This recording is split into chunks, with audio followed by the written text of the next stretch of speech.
All right. So before we get started talking about women and communication, I'm going to go over essay expectations, since this week you'll be having your first critical thinking essay for this class, opening Thursday morning, closing Sunday 11:59 p.m. I just want to make sure you understand what I expect from a critical thinking essay for this class. These same expectations plus a little more detailed expectations will be listed in the assignment, okay? You will have 3 choices for topic with a prompt for your first essay, and for your second essay. Your final exam essay will have 5. Oh, sorry. Go ahead. You're welcome. So for your final exam essay, you will have 5 choices, okay? But the same expectations, okay? Only difference is the expectation for the length of your final exam is longer than your first 2, okay? So, expectations is that your essay is in a paragraph format, okay? This is formal, whereas your discussion boards are not formal. So I don't care in your discussion boards if you write in paragraphs, but in your essays, they must be in paragraph form, okay? You must have a thesis statement paragraph. What's your thesis statement? What does that mean, thesis statement? Tells you what you're going to write about. Exactly, that's it. Your thesis statement paragraph tells me, the reader, what it is you, the writer, is going to be talking about in your paper, okay? It spells it out for me.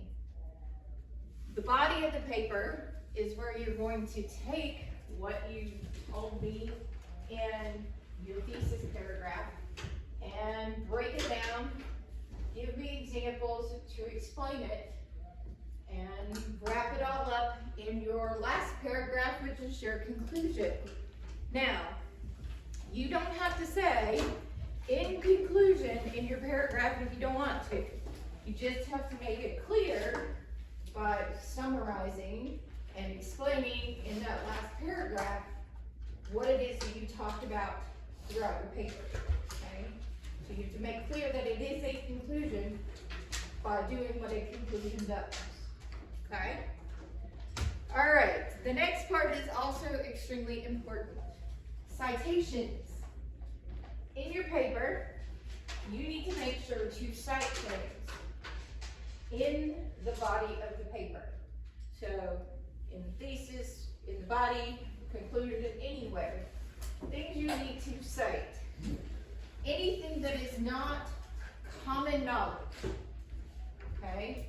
So, anything that is a statistic, anything that is equation or a theory or a hypothesis, anything that is written specifically in an article and specifically said by someone else, particularly if it's said by someone famous, quote by someone, okay?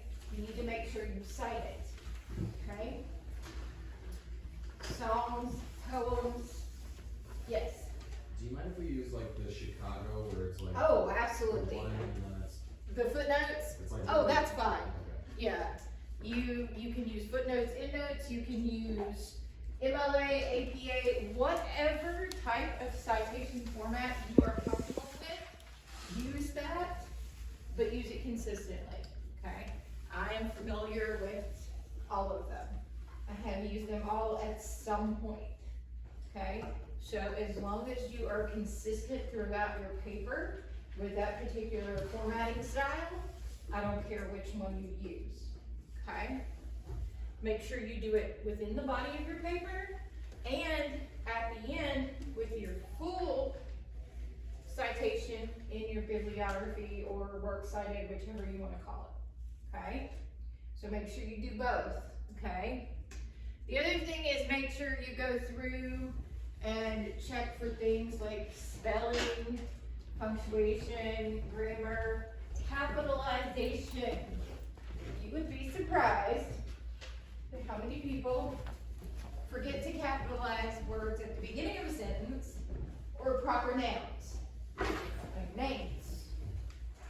Also, if you put the name of a book, or if you're citing a court case or writing down a court case, those things have to be italicized, okay?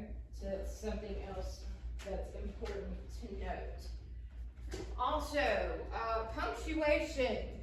Please make sure to use periods, commas, exclamation points, question marks, but especially in sentences. Don't give me one paragraph that is one whole sentence that's like this long. Break it up, okay? There are sometimes long sentences, that's okay, but please don't give me one sentence that looks like it should be four, okay? And check your spelling. Every single document writer has spell check. Use it. It's a really good tool. Now it is not going to recognize proper names, and that's fine. It'll recognize some and others it won't. Just make sure you pay attention to that, okay?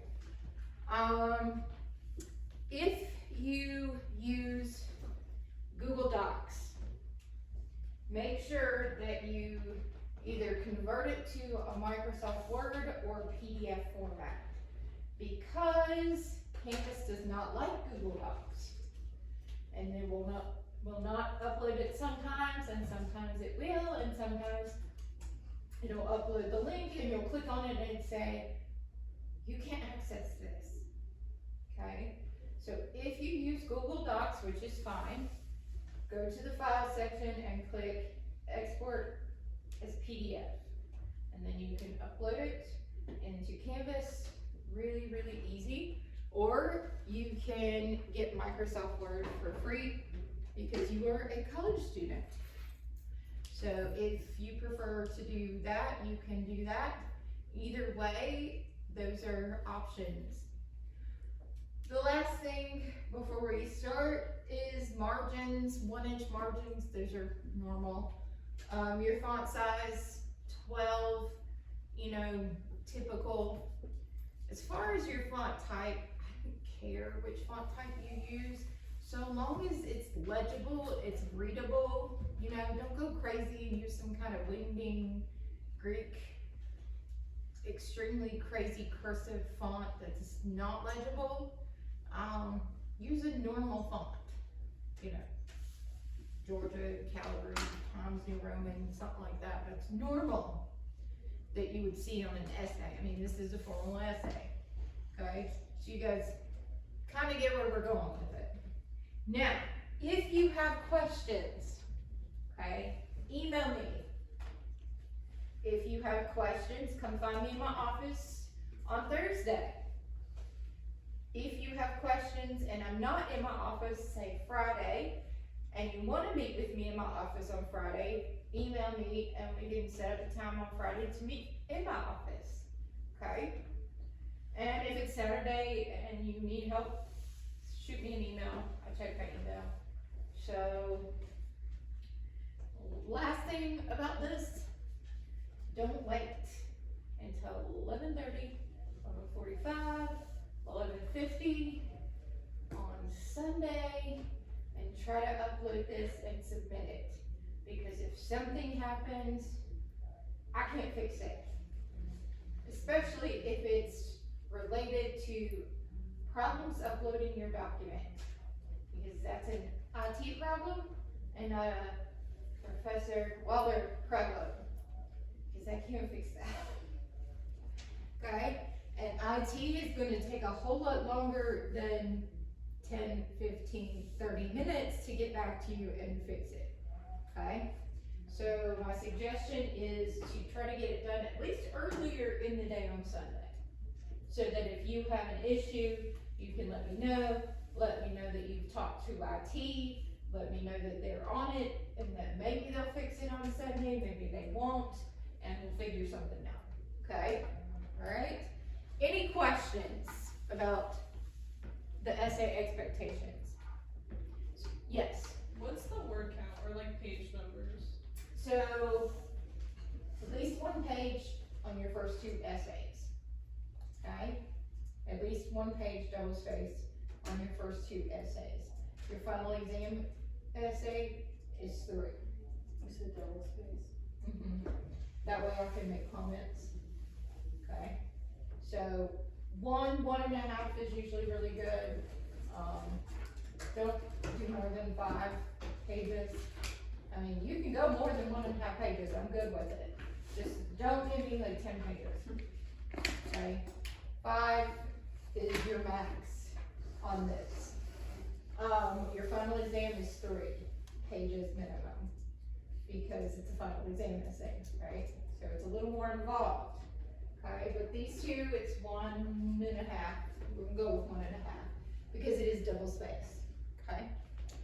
All right, and all of that, I'm going, on Thursday when we come into class, it will be posted in Canvas. I'll pull up the Canvas page and the assignment, and we'll go over all of it again with all of the expectations, plus the 3 prompt choices that are available, okay? So we'll do all this again on Thursday. I just wanted you to know today what you're going into. All right? All right, so we just got done talking about the American Revolution.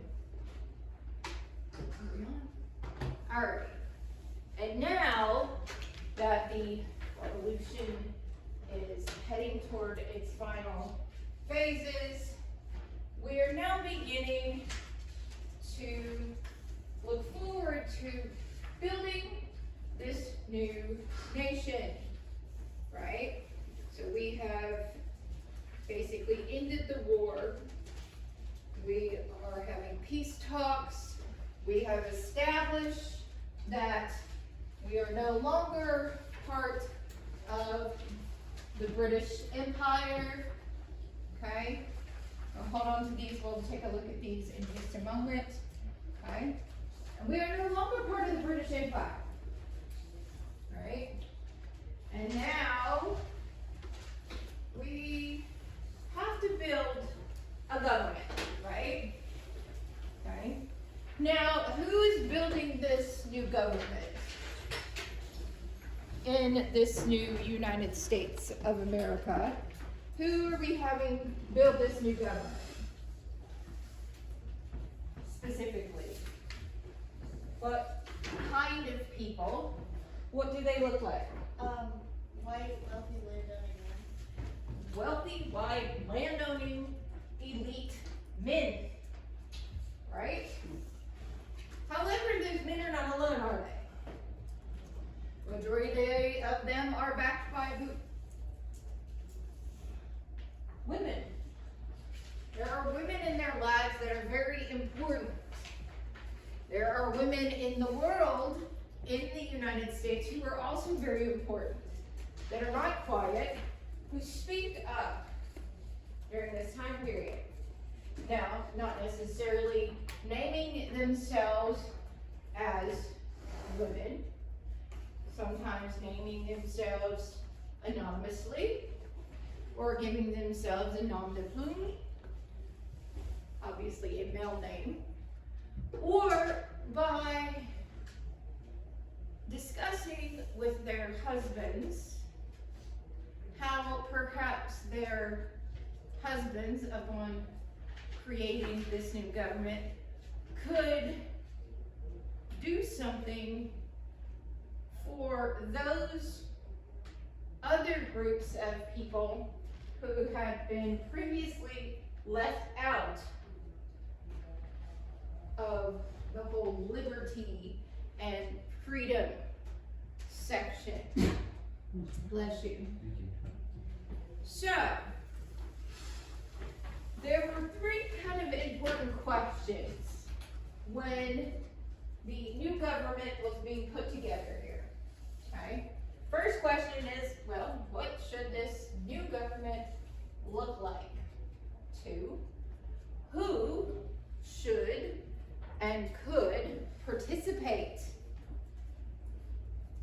the new government? And how can this new government ensure that the people then and in the future have what they need, specifically when it comes to rights, like life, liberty, pursuit of happiness, right? And who decides what exactly happiness is, right? So, let's talk about the first one. We figured out what the government should look like twice. The first time, didn't get it quite right with the Articles of Confederation. So we sent it back to the drawing board for the U.S. Constitution. And when we're putting these two documents together, the first one and then again the second one of the big questions is, who can participate in this new government? Well, who is the obvious participant in this new government? White men, right?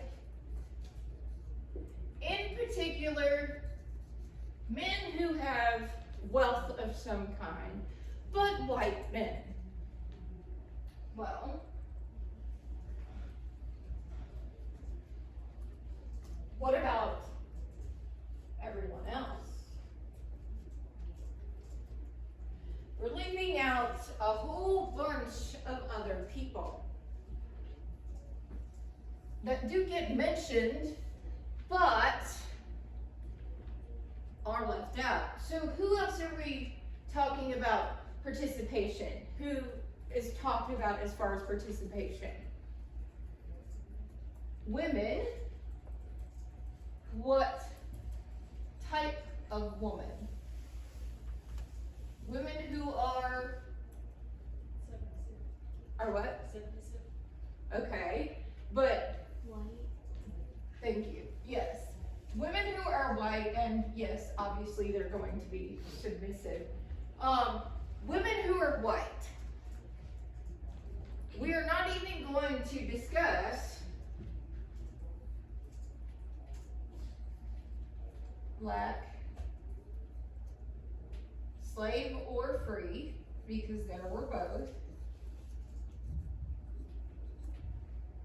Men or women, nor are we going to discuss Native men or women. Why do we not discuss these two groups?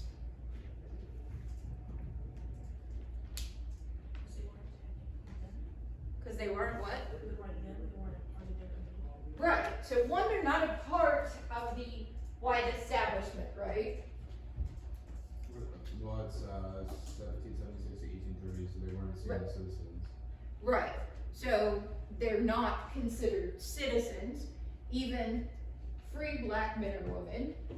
Native men or women are not exactly seen as citizens either. They're seen as other, right? Other. And even white women are seen as other in a sense, right? So, now that we've established who is going to be able to participate in this new government, how can they ensure that all of these people who live in this new nation get what they need? Now, that doesn't mean they all get the same rights, but how do they ensure what they get what they need? So let's talk about this. Women are not silent when this thing is happening, right? When the government is forming, when the men are sitting at the table, women are sitting by silently saying, well, I don't agree with what he says, but what can I do? I'm just a woman. There's nothing I can do. Maybe there were some who did, but there were plenty of women who did not sit silently and say, oh, I'm just a woman. I can't do anything. I can't say anything. I have no rights. I'll never have rights. What can I do? So, women began to follow the debates about the future of the new nation by reading newspapers, by talking to their husbands, by listening to their husbands and the husbands of their friends who got together, and then by talking to their friends and discussing these new political ideas. Okay? Some women began to discuss equality for women and began to step out in public and even agitate for this equality. Others began to do this quietly behind the scenes, writing letters to their husbands, who are the ones sitting up there in the Congress, debating about what this new government should look like. Okay? Or when they come home, nudging them through discussions and in other ways to maybe think about certain things for women. Because, well, why not? So, I want us to take a moment and look at the documents I just gave you. What I gave you are 2 letters from Abigail Adams to her husband, John Adams. Okay. Now, Abigail Adams was a pretty smart woman. But she knew that she could not, because of her husband's position, stand up, go out in public, and say certain things because of the limitations of her social class, okay, and of course her gender at this particular time. And she didn't want to, embarrass her husband. This is this era of true womanhood, Republican motherhood, the idea of separate spheres for men and for women, and separate roles for men and for women, and the cultural ideas are very much based, especially in that upper white elite class of men and women, which were writing the Constitution of the United States, okay? And so she writes letters to her husband while he is gone, discussing politics, okay? And I want us to spend a few minutes taking a look at these 2 letters. The first one is March 30th, 1776. The other one is April 25th, 1782. And I want you to go through and find some things that you think are important to that discussion. What is she saying here about women and this new government, okay? And what she thinks should be done for women in this new government.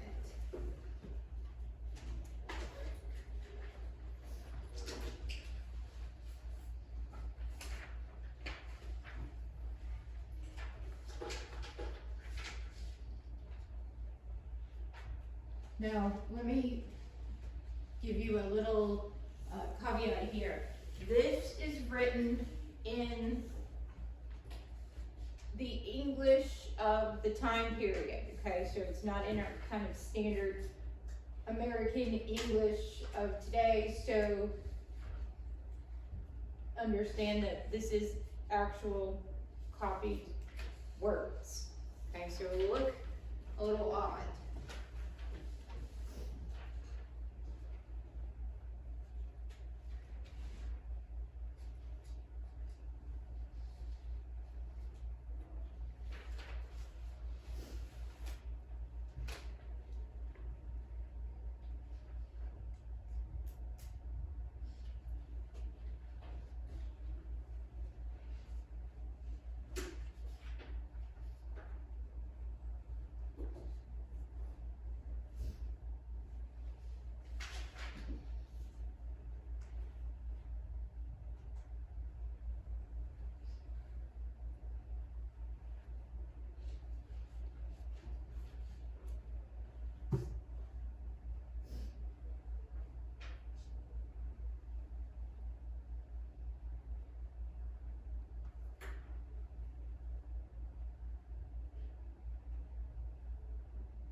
the first letter. In March 31st, 1776. So this is early on, right? This is right there at the start of declaring independence, ending the war, and getting ready to discuss everything that is necessary, right? We're declaring independence here. But what does she say to her husband? What does Abigail say to her husband? Well, it seems like she's saying that, like, the revolution is over and there's like a time of peace, and so this is the time, if any, to make laws, and then she wants him to basically take women into consideration and be more generous than past generations. Okay, so yeah, she said, when it comes time for you men to sit down and consider what types of laws you want to govern this nation. Yes. I think, especially at the beginning, she's also playing on the ideas, like, when we were trying to create America, we were like, we are free people, Yeah. she was kind of playing on that being, I don't think we can say this If we if don't. we don't give women rights. Right, the whole idea of liberty. She talks about liberty a lot, and the whole idea, well, if this whole idea is based on liberty and freedom, how can you not think of women and create laws that are just as good for women, just as equally for women, and thinking of women when you create these laws just as you think of yourselves, right? She said, how can you think of putting such unlimited power in the hands of husbands? She says, remember, all men would be tyrants. Why do you think she uses the word tyrants? They just left it. Tyrant. Right. She says tyrant and tyranny a couple of times here. And the reason for that is because this whole idea of liberty and independence and fighting this whole revolution is based on the idea of moving away from tyranny. And when the Declaration of Independence is written, and when the new laws of the United States are written, both in the Articles of Confederation and in the Constitution, part of those documents say the whole reason for all of this is because we don't want to go back to the tyranny. We don't like tyranny, you're a tyrant, and this is enough.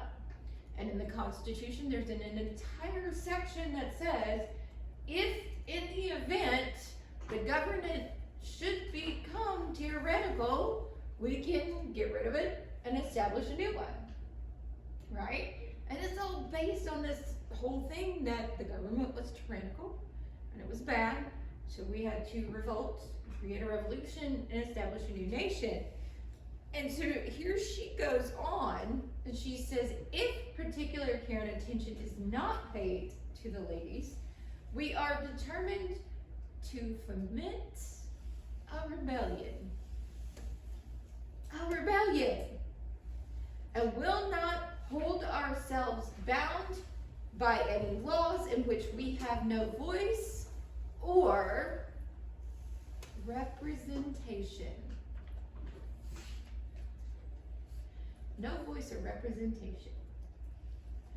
Why does she say that they will foment a rebellion and not hold themselves bound by any laws in which they have no representation? Why those particular words? Because they don't have any representation. Okay, they don't have representation because they are women. What else? To remind them of like the no taxation without representation. Exactly. To remind them of the whole reason for all of this. Why have you declared that you're going to war? You have repeatedly said, we have problems with the tyranny of British government because we don't have representation. We don't think we should have to abide by these laws coming down from on high from Britain and the British government because we are not represented. So here she is saying the exact same thing that they all said as their reasoning for the whole thing, for the whole revolution. And she's saying, guess what? We're gonna have ourselves a revolution against the men of the nation if you don't pay attention and step up, right? Now, it might take a little bit, and it does, but eventually there is a revolution. We call it a movement, but in all essence, it is a revolution. It's a huge change. It takes till the mid to late 1800s to begin really in earnest, but it is, in all sense of the word, a revolution. Because what is revolution? A big change in politics and government and law. And that is exactly what happens. Because eventually, 1918, law is changed for women. Okay? Law is changed. All right. So she says, you men are naturally tyrannical. You know it. So think about it and make some sense. All right. So let's move on to our second letter here. April 25th, 1782. So it's a little later down the road, okay? They have, gotten past the Declaration of Independence.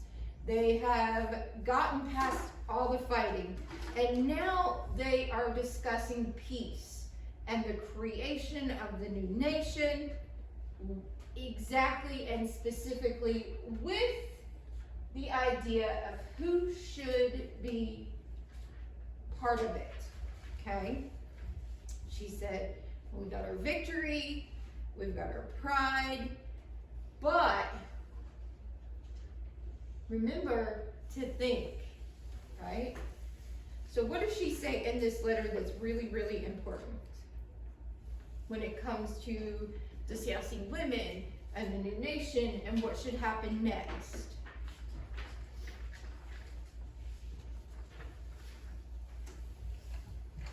And how women are treated and should be treated in this new nation. Why should they be given anything?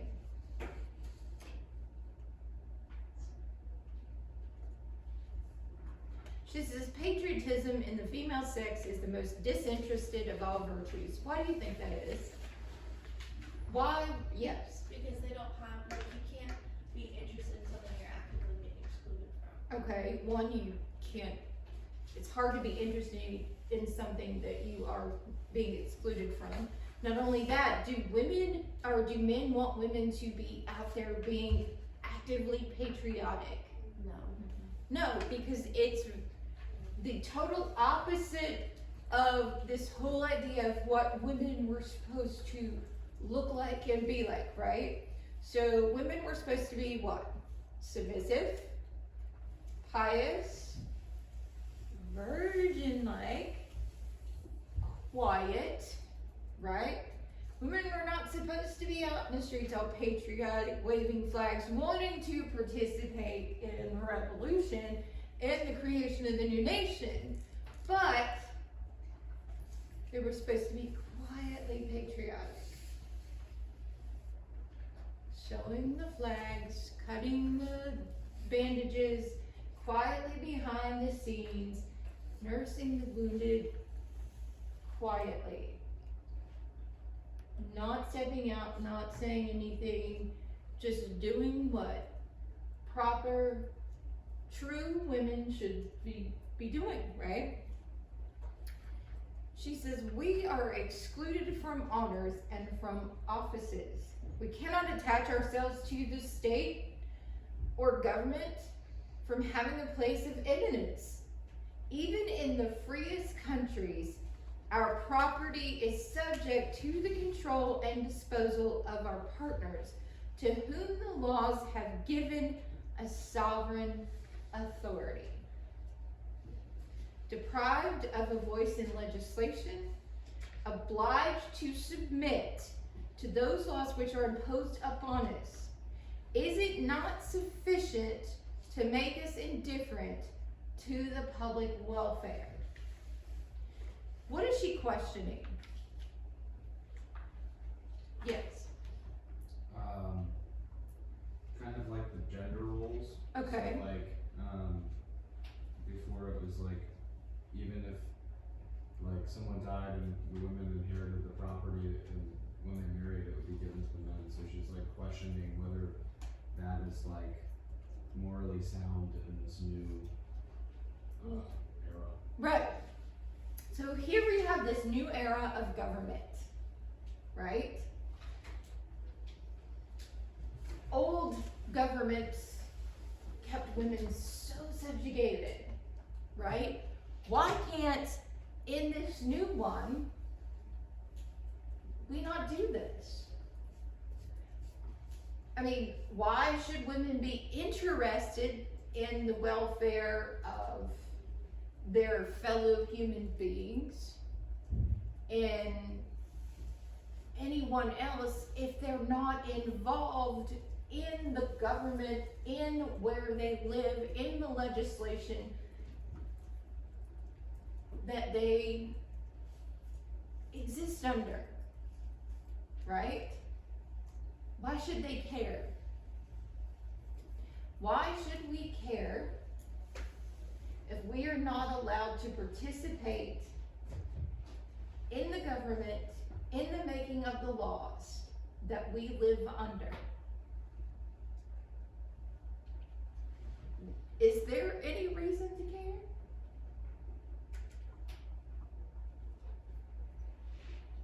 I mean, that is really a personal question, but for Abigail Adams, it was very, very public question. Why should any woman care to help her fellow man, human, other people, if she doesn't have a say in what happens in the government, in the laws that are created for her? Okay? What does it mean? It means nothing. Okay? She said, citizens are called upon to exhibit, as citizens they are called upon to exhibit their fortitude. Okay? When you offer your blood as a man to the state, it is ours. What does that mean? When they go to fight, it's not just their blood they're giving up, but it is our blood. What does that mean when men go to fight? Well, it's like when men go and fight in wars or whatever, they always like to claim like they're the victors, and that's the reason that they get to make the laws or the rules afterwards. But it's like very one-sided. It's not taking out like the whole picture, because women also contribute to. Okay. Yes. I think it also like, well, they might be fighting at war. They're at home dealing with all the repercussions of where they're at during the war. As Right. well. So you've got that side, you've got the repercussion side, but also think about this on a more personal note. That is their husband, their brother, their father, their child fighting, right? It is often very, very personal, okay? When that person gets wounded, hurt, dies, that is something they feel, these women are feeling very deeply, right? Especially if they have deep feelings for that husband or father or brother, and most especially for that child who has gone off to war and has been wounded, hurt, died, right? War is not just something men go off to fight. She's saying, we experience it too through you, because everything that happens out there, we feel. The hurt, the death, that's not just yours. On top of that, especially because it is fault right here, we have to deal with the consequences. The rape, the murder, the burning, the looting. You're not dealing with that. So why is it that we cannot have a say when all of this is not just you? But you don't think about that because you're all fighting war and we're here. Right? It says, in giving it war, our husbands, our sons, we give more than ourselves. You can only die on the field of battle, but we have the misfortune to survive those whom we love the most.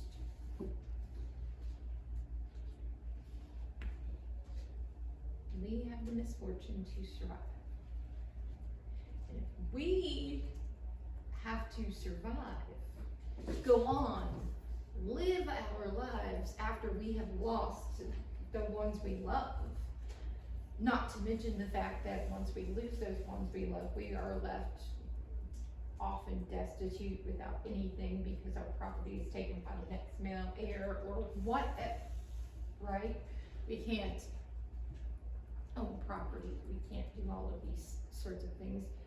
We are left behind to mourn, to try to pull our lives back together, to deal with the consequences that you've left behind with your death. The personal, the interpersonal, and all of the outside stuff. And yet, we don't get a say in anything that deals with the laws that concern us, that concern war, that concern peace, that concern the government of our nation. It's not fair. I don't think she was very happy with her husband at this point. Do you think? It doesn't seem like a very nice, happy letter. Not a very happy letter. She says, I feel it is my due for having sacrificed a larger portion of my peace and happiness to promote the welfare of my country. She says, hey, look, I've done all this. I've sacrificed my peace, my happiness, and all this, and I think it is my due, and all these other women's due, which I hope for many years to come, will reap the benefit. Although, it's more probable that it will not. She is pragmatic. She's like, I hope I get to see some benefit from all of this stuff I have experienced. Although, doubtful, because I am pragmatic. And then she's like, well, I'm very unhappy. By the way, your friends are upset, you haven't written to them, please go ahead and write to your friends and your family, because I can't give excuses for you anymore. Oh, I think she's very interesting. A woman, particularly when she's scolding her husband for not paying attention, for not making the other men pay attention, and then for neglecting his duties as a friend on top of being part of this whole new government thing. It's very interesting. Now, the Constitution gets ratified, but there's nothing in it that really talks about women's roles in the negotiation. Okay? Nothing says specifically what exactly women's roles are. Okay? We have 10 amendments on top of our Constitution, the article, the first 10, right? The Bill of Rights. Now,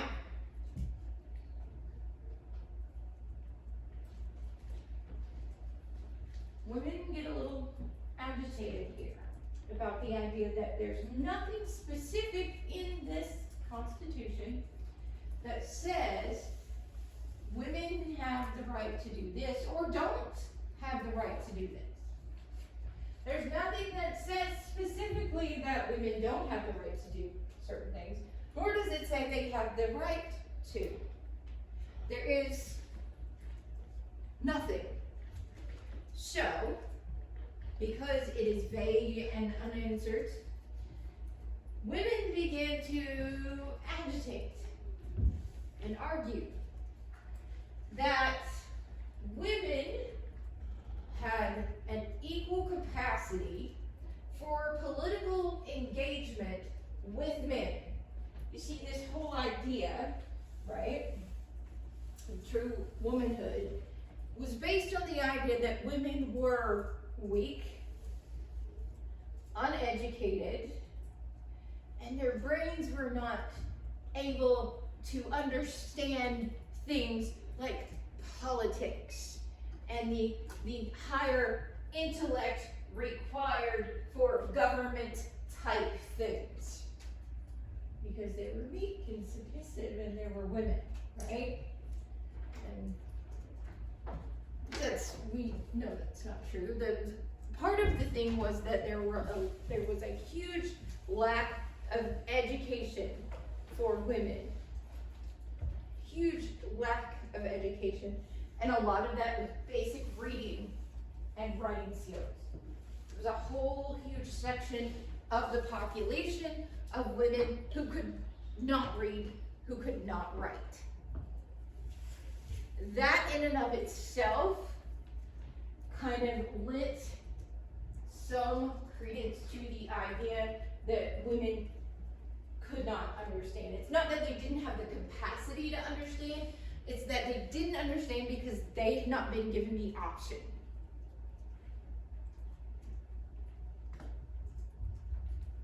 And those that were given the option were the ones who began to speak out, ones that began to write out, and the ones that began to talk about the issues of women's rights.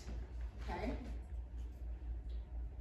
Interestingly enough, shortly after the U.S. Constitution, and not the Articles of Confederation, but the Constitution was adopted, New Jersey gave women the right to vote. Now, this is only in state, local elections. Still could not vote on any kind of national level. But this was something that was unprecedented, right? Giving women political participation.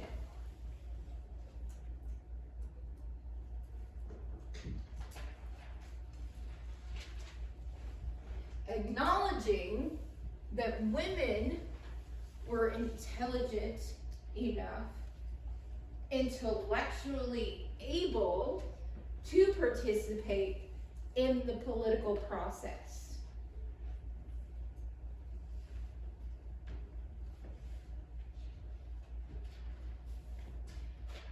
Few other states would follow, and as the United States began to expand westward, many of the Midwest and Western states would do the same. The South, not so much.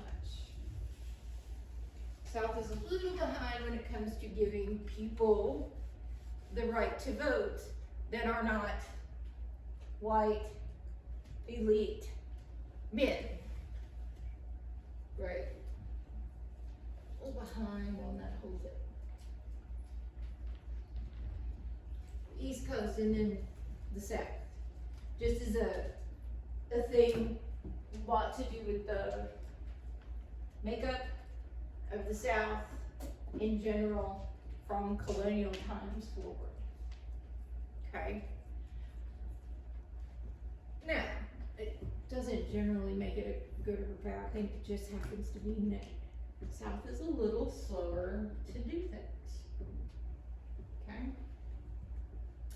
So, let's talk about this lady. She's an interesting lady. So as women begin to sort of speak out about what women should be able to do, what equality should look like, why women should be able to participate in the political process, this woman decided to begin writing. Now, her name is Judith Sargent Morin. And she was a bit of an Enlightenment thinker.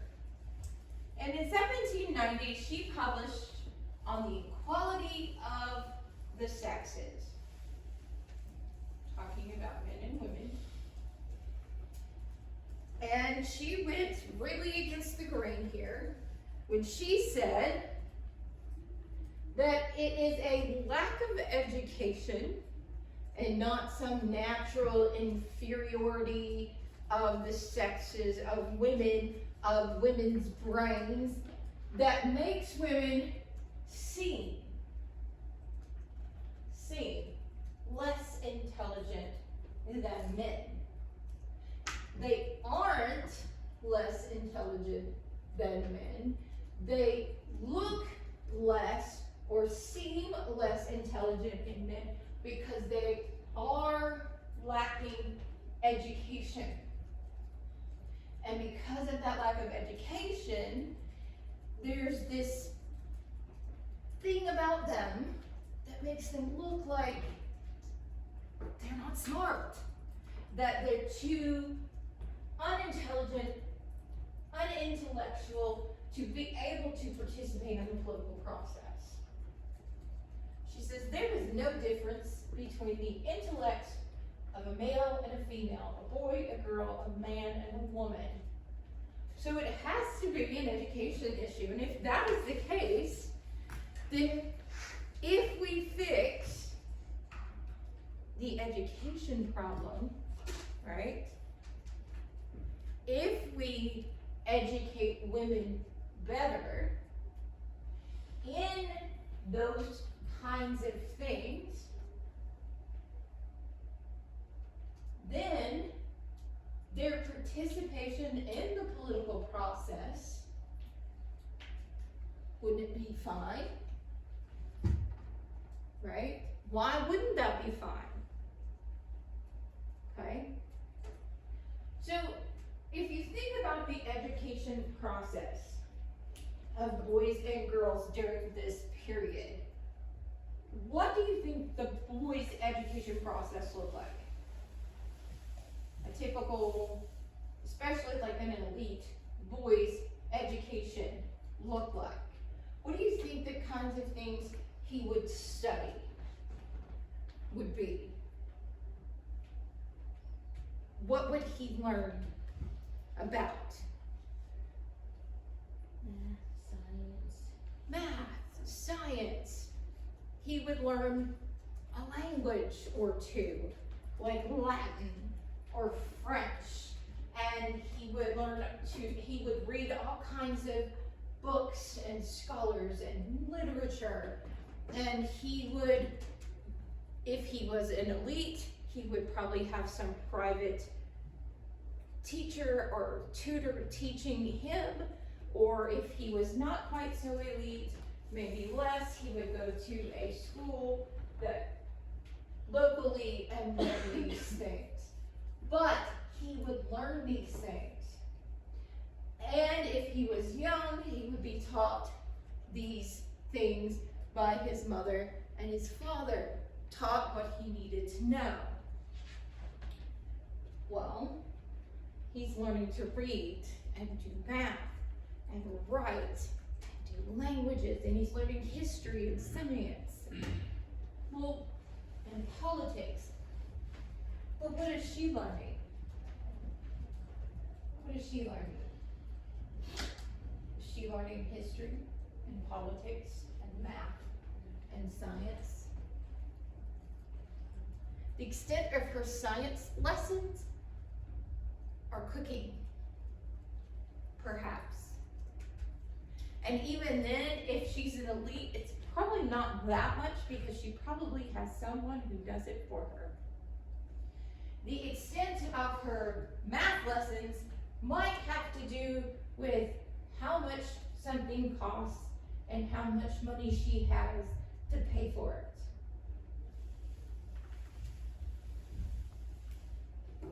She probably learns to read if she is elite. If she's not, then she probably does not. She learns to write if she is elite. If she is not, she does not learn to write because she will be too busy sewing, cooking, cleaning, doing farm chores to worry about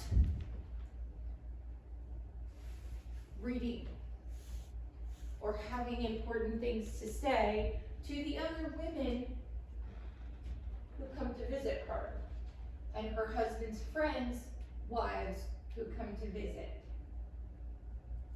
And the topics are limited, of course. She's not allowed to read science, math.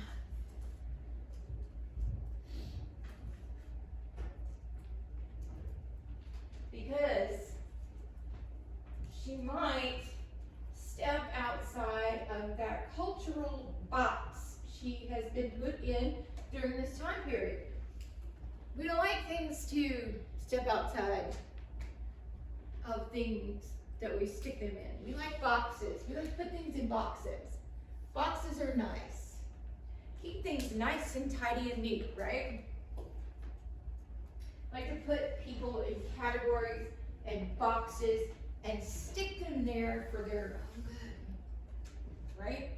You go here, this is where you stay, this is your role, this is how you're supposed to act. Don't step outside these lines. We don't like that. It scares us, right? We're afraid of things that step outside the box. Anyone who steps outside the box is scary. So we put limits and rules and consequences on things that step outside of the box. Because we don't like it. The women who step outside the box. The black men, the black women who stepped outside the box. The Native American women and men who stepped outside the box. The Irish men and women, the immigrant men and women who stepped outside the box and said, no, I'm not putting us in this box. This box is not for us. Sorry. I don't like to be put in a box either. Do you like to be put in a box? No. Do you like to be labeled as, this is how you should behave? Because you are this. You should be this, this, this, and this. No. Don't you put me in a box. It's not how I'm made. I'm not made to be put in a box. If I lived back then, I'd have probably been hung as a witch because I definitely would have been stepping outside the box constantly. In public, outside the box. I don't know what the box looks like. My box is stomped on, torn apart, shredded, like a cat who got a hold to the box. Okay? Like Judith, Abigail,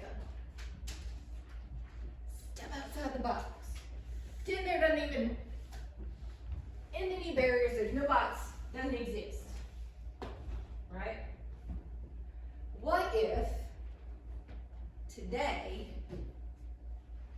we all stepped outside of the box. We didn't conform to what people said we had to conform to. Politically.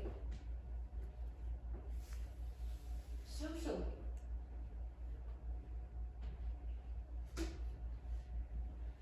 I think we might have a revolution. Protest, revolution, right? Certainly don't think we would be staring down